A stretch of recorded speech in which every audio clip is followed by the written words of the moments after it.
Derek, I do want to start off here with Palantir. This is one of the stocks that we discussed last time, the last time that you joined us. Palantir here had a neutral position here. The earnings gap wouldn't be a problem. Had a short position, hedged with options. Thought Palantir report was phenomenal.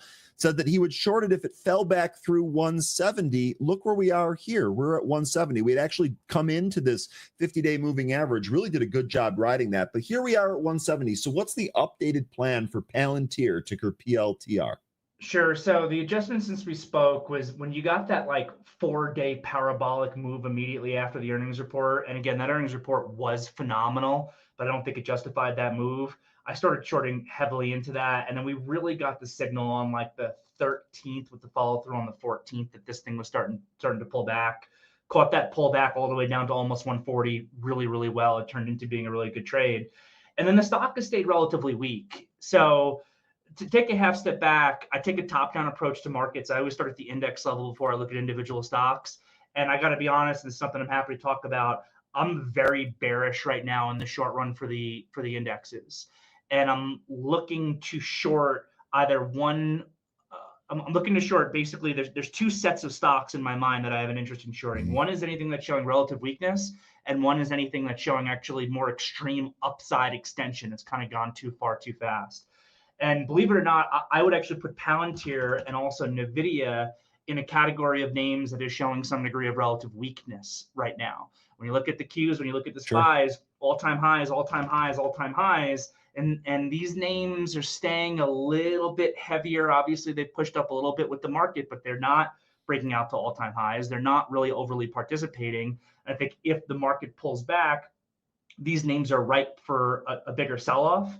The confirmation on Palantir comes if it gets back below 163 to 164. But I'm going to try to front run that a little bit. So I am already short some Palantir here. I added back. Okay. I had covered a lot into the down move. I've added back into the bounce back, and that circles back to my thought process that I'm pretty short-term bearish as we get into the second half of September and really as we get through this week. Okay, real quickly here, one of our viewers, Big B, is asking, does Oracle fit that basket too?